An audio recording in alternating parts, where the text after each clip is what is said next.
Hey, what's up, everybody? BDO44 coming at you with another video. Celtics lose. Celtics lose. Wake up, everybody. Celtics lose. 117-96. The Lakers blew the Celtics' doors open. We were up by as much as 28. That is the most they have been down all season long. My Los Angeles Lakers gave them a big, huge blowout. Now, granted, the Celtics are coming off a back-to-back overtime last night, but they did rest some people. So some of the guys that got their butts kicked out there did not play last night. Looking at this team stats here, I really love how we rebounded the ball, man. We rebounded the ball very well, 53 to 42. That is definitely the key for me right there. The shooting numbers, 35 and 91 for the Celtics at 38%, 42 of 87, 42 of 89 for 47%. For the Lakers, Celtics shot 34% from behind the arc on 14 to 41 shooting. Lakers shot 42% from behind the arc, 14 to 35 shooting. So we definitely shot better than the Celtics, had more makes, even though we had fewer attempts. So we definitely appreciate the three ball falling tonight. We shot 90% from the free throw line, 18 to 20. They shot 66% from the free throw line, 12 of 18. Four straight missed free throws in the third quarter by Jason Tatum and Jaylen Brown together. That signified the night for the Celtics. We gave up 11 offensive rebounds. Don't love that, but we had 10 of our own, so that's good. Killed them on the defensive glass, ultimately 43 to 31. We had 27 assists to their 23, so we got closer to 30 than, that's what it is when you're shooting well. The other team's shooting poorly. You play good enough defense, control the glass. You don't need to hit the 30 point mark for your assists. You can get 27 and still beat a team. We had 4 steals, 4 blocks. They had 5 steals, 6 blocks. We had 10 turnovers, 15 points coming off of that. They had 7 turnovers with 6 points coming off of that. We had 16 fast break points to their 5, which really helped us a lot. They only had 5 fast break points in this game as a team. That's pretty crazy for the Celtics. And we won in the paint 46 to 36. Our largest lead, like I said, was 28 points. Their largest lead was 1, and I think it probably came early. So, yeah, man, this was a very, very good win for the Los Angeles Lakers. The Celtics played some of their worst basketball tonight, man. Definitely a cold night. Jason Tatum, 5 of 12 from the field, 2 of 6 from behind the arc for 16 points, 5 assists, 1 steal, 1 block. Porzingis had 22 points, 2 assists, 7 rebounds. He actually shot well, 9 of 16, 2 of 5 from behind the arc. But Jrue Holiday, 1 of 6, 1 of 3 from the field, 3 points, 1 steal, 1 assist, 3 rebounds. Derek White had 3 points, 1 of 5 from the field, 1 of 3 from behind the arc, 3 points, 1 block, 3 assists.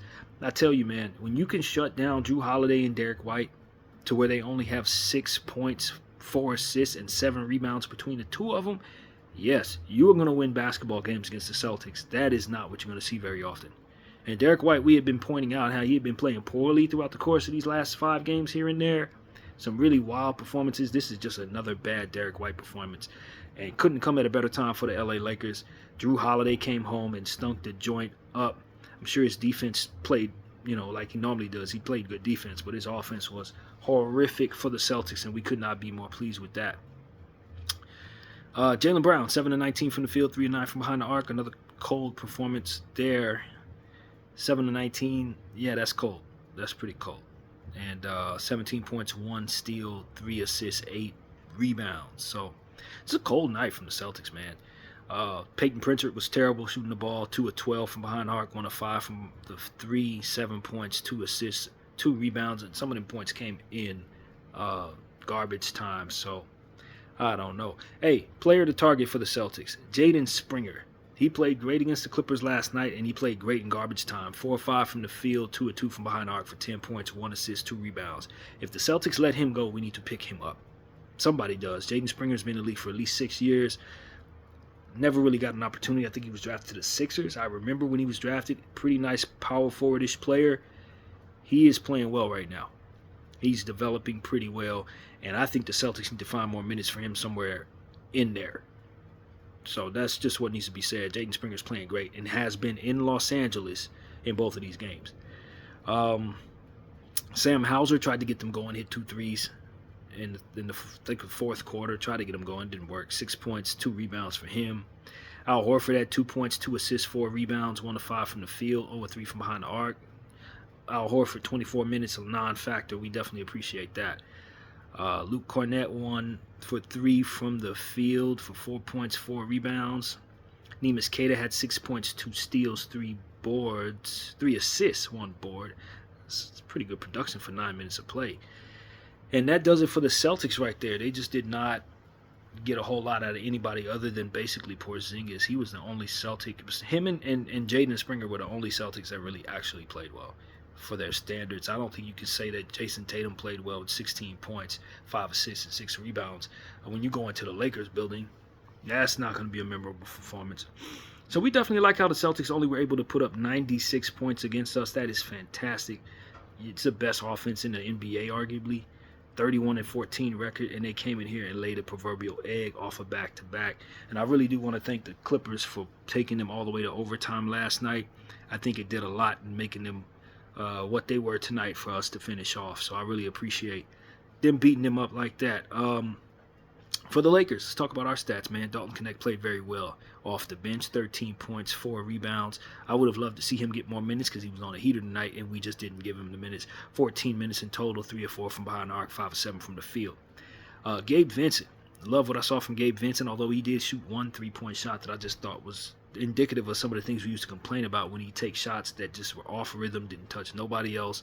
Just him coming off the dribble and just hoisting something early in the shot clock. I thought it was awful. Other than that, he played a really good game on both sides of the floor. I thought he played strong tonight, a plus 22, led the whole league, the whole team in that. Led everybody in that, really. Plus 22 for 12 points, 4 assists, and 1 rebound. So we definitely love what we saw from Gabe Vincent overall. Jackson Hayes, I thought gave us some really good minutes tonight, man. 2 or 4 from the field, 8 boards, 5 points, 1 assist. This was a really good Jackson Hayes game, plus 14 tonight, 2 or 4 from the field. And yeah, that was about as much as we really got from anybody. Christian Colosso had 2 points in garbage time. Shake Milton had 2 points, 3 assists in garbage time, which I thought was pretty impressive at 3 minutes of play. We got nothing out of Dorian Finney-Smith but 2 steals, 4 rebounds, so we can live with that. Over 2 from behind the arc, no points, but the 2 steals, hey, you pay him to play defense, so he gave you 2 steals. That's good stuff. And that was our bench play, man. And for our starters, of course, you got to give credit. Max Christie walked away with 6 points, 2 assists, 4 rebounds on a plus 12. Liked his defensive energy tonight. He played well. You can see the weight room for the last couple of years has really worked for that young fella. Max Christie was pushing people around tonight, just like Gabe Vincent was. Gabe Vincent and Max Christie playing strong against guys like Porzingis and Jaylen Brown and Jason Tatum, I thought really told the story tonight, to be honest with you, on the defensive end. We could not have won this game without them playing as well as they did defensively, in my opinion. It just wasn't happening. Austin Reeves, 23 points, 6 assists, 3 rebounds on a plus 14, 4 of 8 from behind the arc, so the 3-ball fell, 7 of 13 from the field, 5 of 6 from the free throw line. Definitely like when Austin shoots like this. If it's falling, boy, is he a difficult player to deal with. LeBron James, another fantastic game, in my opinion. Only 2 turnovers tonight. Plus 7, 20 points, 6 assists, 14 rebounds. 14 rebounds is very, very special stuff from the King tonight. 9 of 20 shooting, 0 of 2 from behind the arc. Didn't overshoot the 3-point shot. I thought that early in the first quarter he was missing a lot of jumpers. Even though we were pushing the score up at the time, it wasn't really falling. He got it going throughout the course of the game. He ended up shooting very well. I like what I saw from the King quite a bit tonight. Rui Hachimura, 3 of 9 from the field, 10 points, 1 steal, 2 assists, 7 boards. Didn't love Rui's game, but I do like the fact that he got 9 or more attempts. That's what I'm looking for. The magic number for Rui is 9. I don't like when he's only attempting 5 shots and he hits like 4 of them. We need him to continue to shoot like this. It pertains to his volume and his shot diet. 2 of 5 from behind the arc. I didn't think he shot very well tonight, but I never want to see him get anything less than 9 points attempted. 9 shots attempted is what I'm trying to say. And we got him that. So that was good. Plus 12. And Anthony Davis, 24 points, 3 blocks, 1 steal, 3 assists, 8 boards, 9 of 18 shooting, 50% from the field, 0-1 from behind the arc. So you saw our stars did not attempt, neither one of our stars hit a 3-point shot against a great 3-point shooting team. If this were a playoff series, I do not think we could win this type of game again. I don't think Boston's going to shoot that poorly, and I don't think we're actually going to win too many games against the Celtics where LeBron and AD both don't hit a 3-point shot. In fact, I don't remember the last time we've seen anything like that with three three-point shots attempted between the two of them. I don't hate it. I definitely don't hate it, but it's just not something I think you're going to see very often. I don't think I've ever seen it before.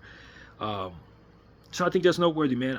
To be honest with you, I thought Anthony Davis, I think his stats were a little better than his game was, to be honest with you. The 3 blocks are very impressive. 24 points. Hey, you got a Kobe on Celtic night. I love that. 8 boards. You know, I thought the Celtics did a good job on doubling Anthony Davis, pushing him out of his spots. It was a physical game against Anthony, so a lot of it wasn't his fault.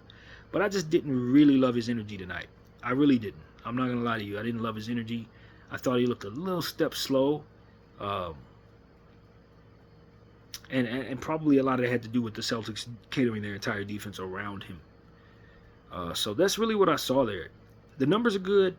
Overall, of course, it's a good game. You're going to say he had a good game. But my eye test tells me I just didn't love his energy. He just looked a little lethargic, or dare I say soft tonight, to be completely honest with you. So that's what I saw. But he's a plus 15, 24 points. He led us in a lot of statistics. Obviously, you got to give him all the credit in the world. I'm going to give the game ball to LeBron James for the second game in a row because I thought one of the key things for this game tonight was the boards. And with him getting 14 boards, 3 offensive rebounds tonight, I really thought he catered to a great deal of what worked for us. And we talked about that at the halftime video, how important rebounding the ball was in this particular game when we were shooting above 50% from both sides of the ball, or 3 in the field, and they were shooting below 40% in those 2 areas. And I just said the difference is if for some reason Boston gets hot and the Lakers cool off, the difference will be in the boards and in the turnovers. And since Boston's one of the best teams in the league at not turning the ball over, where you could really get them was on the glass. And I thought that we did that, and LeBron James spearheaded that. I thought he set the tone for that. I thought his game plan, the game plan they had to control the glass, was really the difference. And with us winning the glass by 11 boards and him having 14 boards, I just felt like that was like where I zero in on how we actually won the game, in my opinion. That's how you won the game. Boston's shooting numbers never actually got up to par, and we're very pleased with that. They shot below 40% throughout the course of the entire game. But our shooting numbers kind of weaned off a little bit. We were just shy of 50% from the field and just shy of 43% from the 3. So, you know, we didn't maintain above 50%. And I think what we really did well is we didn't turn the ball over much after that. I think we only had 3 turnovers in the second half. And, of course, controlling the glass continuously throughout the course of the second half, just like we did in the first. So, from a technical standpoint, I just think that you can't control shooting numbers. Either they're going to fall or not. Tonight, we ran into a Boston Celtics team that didn't have any shooting going for themselves, which is very rare. We took advantage of that by controlling the glass, and our shots just so happened to fall. So, you get a blowout win that way, man. And that's why I'm giving LeBron the game ball. I just felt like that was the key stat for the night. The boards. That was the great equalizer. That's where you knew you can control things. And we did. And it was basically LeBron James tonight. Usually Anthony Davis has the 14 to 16 boards. But tonight it was the king. And I thought that's where we won the game. I really do. I think that's where we won the game. I'll say this about the Celtics. They're fully healthy tonight. They didn't have a single person on the injury list. If they want to win a championship, they're going to have to figure out their center position. I know they've benched Xavier Tillman. Neemias Queta's a nice role player. Al Horford is a bit washed at this point. And they're relying upon Al Horford to get back into form for them to be a champion. And you still want Al Horford on your team for a lot of things. But tonight was a prime example of why Al Horford should not be asked to be that for them anymore. They need to address their center position. Because if they're going to run out there with Porzingis, who's not likely to be healthy all the time, and mind you, he was the only player that played well out there, so I'm not saying there's anything wrong with him, but he needs adequate backup.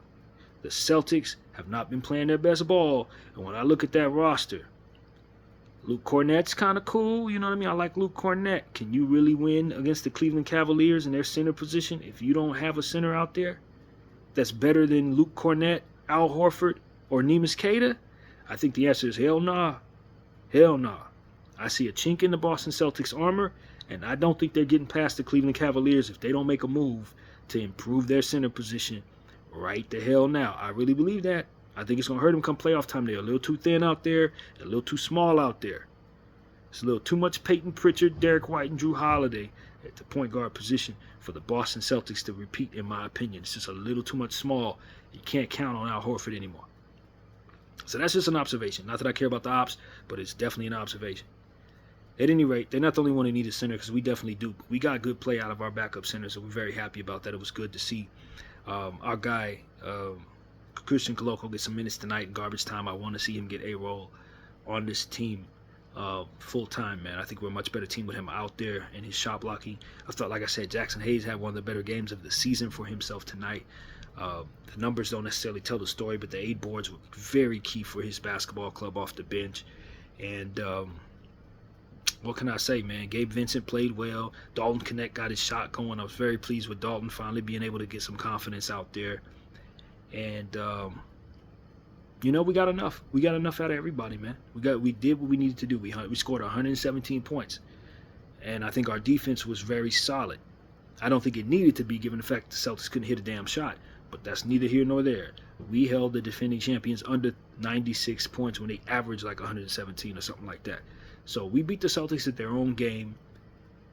Like I said, I don't know if you can win this game too many times like this. I don't think you'll see this scenario play out the way that it did, where we shoot really well and they shoot really poorly. But hey, we only have to see them twice. They came in our house, we send them good night. That's really what it's about, man. Celtics lose, Lakers win. Could not be more pleased with this win, man. Now we get ready for the Golden State Warriors, who did blow somebody out tonight. I definitely saw that. They beat up on someone. Who'd they play? The Bulls. They destroyed the Chicago Bulls 131-106. So you best believe they're starting to get their scoring act together. We're going to have to play as well tomorrow, or when we play them, the 25th, which is Saturday. And, of course, we'll be returning, having Vando available to play in that game. Whether or not he'll actually get too many minutes, probably not, but he will be available for the first time in over a year, I think, at this point. So Lakers coming off a victory, man. What can I say? We beat the Celtics. We blew out the Wizards. That's 2 blowout victories in a row, LA. I don't know what's got into us, but we definitely like what we see there. Obviously, there's an asterisk next to the Wizards game. But when you talk about 111-88, and then you turn around and say 117-96, the worst team in the Eastern Conference and the best team in the Eastern Conference both got blown out back-to-back by these LA Lakers, man. You got to feel good about what we're doing right now. It's always hot or cold with us. But if you look at what the Lakers are doing, we have won 4 of our last 5 basketball games. However it looked. That's what it says. 4 of our last 5, with the exception of that Clipper game. And you just gotta shake your head. I mean, this team, you never know what you're gonna get out of us. You just never know what you're gonna get out of us. And right now we're on a stretch where we're just blowing people out, no matter if they're good or bad. And I can live with that. I could definitely live with that. So yeah, man, that's really what it is. The standings tell you we're probably in 6th place. That's my guess. But I will know for certain in a minute. We're hovering in between 6 and 9 at all times, as all of those teams pretty much have the same record. That's the God's honest truth. Yeah, that's exactly what it is. We are in 5th place right now, 24-18. Salute Kobe. 6-4 in our last 10 games on a 2-game winning streak, and we are a half game above the Clippers and a full game and a half above Dallas. And of course, we're behind the Denver Nuggets at the 4th place spot. 3 full games behind them. And mind you, Denver, even though we don't play them anytime soon, I just want to say Nikola Jokic put up a crazy line tonight, man. Figured I'd just give him a salute, because no one has done this since, I believe it was Wilt Chamberlain, I think they said. Well, Jokic had 35 points, 17 assists, 22 rebounds, 2 blocks, 1 steal, 12 of 19 shooting, 2 of 3 from behind the arc, and 9 of 10 from the free throw line, plus 11, 1 turnover against the Kings. I just wanted to tell people that. I know it ain't got nothing to do with what we got going on, but when you put up a line like that, you get a salute from the BDL. So that's pretty much what I gotta say, man. Glad we ain't played them tonight. Definitely would have rather seen the Celtics. We got the victory, blew the Celtics out. We'll see them again in a couple of weeks. It ain't gonna be that long before we have to see the Celtics again. They're not gonna be coming off a back-to-back, and they definitely want to shoot a lot of threes in their house. We will deal with them when we see them, and yeah, that game is gonna be on 3/8, so it's actually further out than I thought. 3/8, that is March 8th. So we'll take the victory, man. That's 2-game winning streak against the Celtics too. By the way, we beat them last year without Braun and AD, and Austin went for a big game. Well, in this one, they came in our house and we beat them again by a whole lot. As we wouldn't have it any other way, man. The Celtics suck. We hate you. Buck Foston, all that. BDL 44. I thank y'all for watching. Out.